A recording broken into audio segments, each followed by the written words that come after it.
JDU को मणिपुर में बड़ा झटका लगा है और यह झटका उसे उसकी साबिक हलीफ बीजेपी ने दिया है। जेडीयू के 6 में से 5 एमएलएज बीजेपी में शामिल हो गए हैं। ऐसे में इस रियासत से जेडीयू की नुमाइंदगी खत्म हो चुकी थी। इस मामले में सीएम नीतीश कुमार ने बीजेपी को निशाना बनाया। उन्होंने कहा कि जो भी हुआ अच्छा नहीं हुआ और देश के लोग देख रहे हैं। उन्होंने अपोजिशन से इत्तेहाद की अपील की।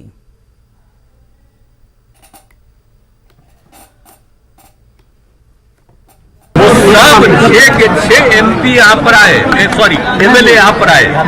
अब लेकिन वो क्या रहा है जरा सोच लीजिए, ये किस तरह से किसी पार्टी के बनने वाले लोगों को किस तरह से उसको अपनी तरफ ले रहे हैं। अरे जब हम लोग अलायंस में साथ थे तो किसी को बनाया अपने यहाँ, आप जरा सोच लीजिए, कभी नहीं। और बाद में उसको सबको लेकर के अपने पास जाना, ये कौन सा स्वभाव है, किस प्रकार का काम है, इस तरह का कोई चीज पहले से चलता रहा है।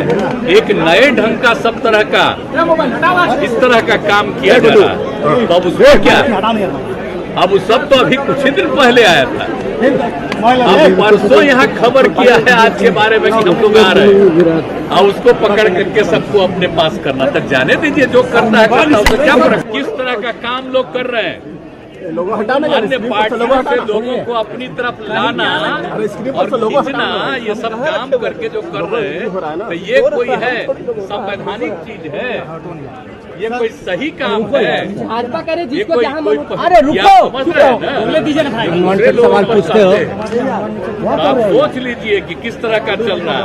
इस चीज को खत्म कर देगा। आज जो पार्टी का अन्य राज्यों में लोग जीतते हैं उसको अपने तरफ कब्जा करना, यही सोचते हैं, यही काम है।